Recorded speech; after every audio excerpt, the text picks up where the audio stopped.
जिय बेनु देह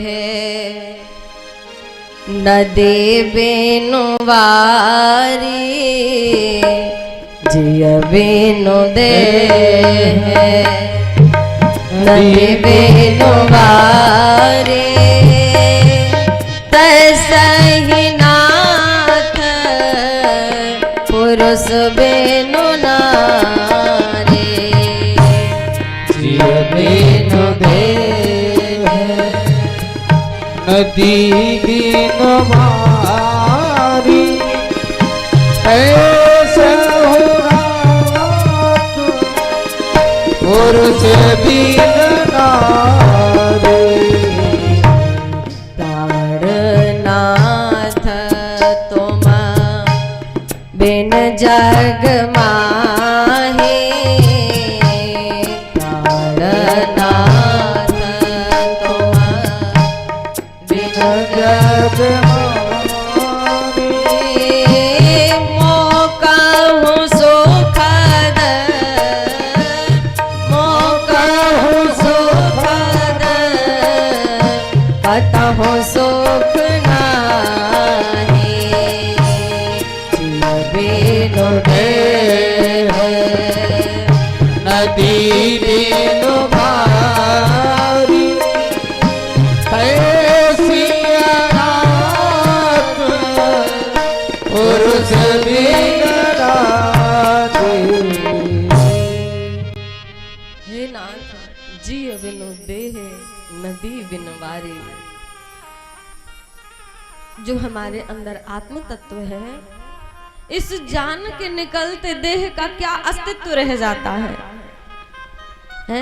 हमारे घर के, हमारे अपने, जिनको माँ जन्म देती है, जिनको पिता पालन पोषण करके बड़ा करता है, वही कहते हैं जल्दी से कर लो, जल्दी जलाने की तैयारी करो, नहीं तो बदबू आने लग जाएगी, सड़ जाएगा शरीर।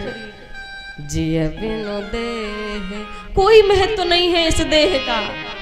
और जिस नदी में जल ना हो, उस नदी का कोई नाम भी नहीं जानेगा। ये है क्या रे, होगा कोई वीरान सी जगह पड़ी है, क्या मालूम कौन सी नदी, कोई नदी का अस्तित्व नहीं रहता।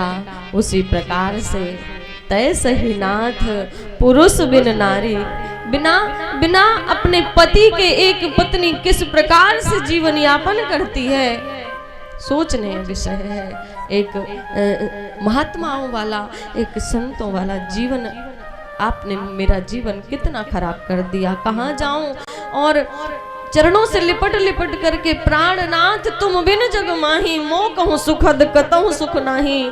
जिस प्रकार मैया जानकी ने कहा था, भगवान राम जी ने कहा जानकी वन के लिए तैयारी मत करो, वनवास मत जाओ, आप इतनी सुकुमार हैं, इतनी कोमल हैं कि जब हमारी माता जानकी विदा हो करके आई थी ना, ध्यान देना, जब हमारी मैया जानकी विदा हो करके आई थी तो सासू माताओं को पता चला कि हमारी बहू बहुत सुकुमार है, बड़ी कोमल है। तो उन्होंने अपने पूरे महल में, अवधपुरी में पूरे महल में उन्होंने कमल का पराग बिछवाया हुआ था। और ऐसे साधारण नहीं, एक हाथ ऊंचा कमल का पराग पूरे महल में बिछवा दिया।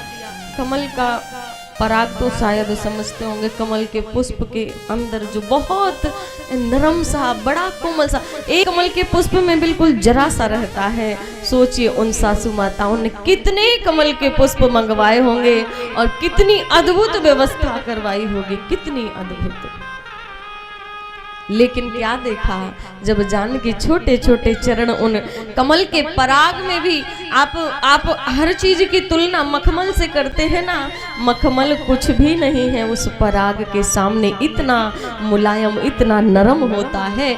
और जब हमारी जानकी मैया पराग में चलने लगी तो सासू मैयाओं ने क्या देखा, हमारी बहू के चेहरे में थकान नजर आ रही है, बहू हमारी थकी थकी सी लग रही है। सोचो, जानकी कमल के पराग में जब चलती हो, वो पराग आपके चरणों में चुभने लगता है और वन का रास्ता बड़ा कटीला है, बड़ा कंकरीला है, मत जाओ। तो माता जानकी ने यही कहा था, प्राणनाथ तुम बिन जग माही, मो कहूँ सुखद कतहु सुख नाही।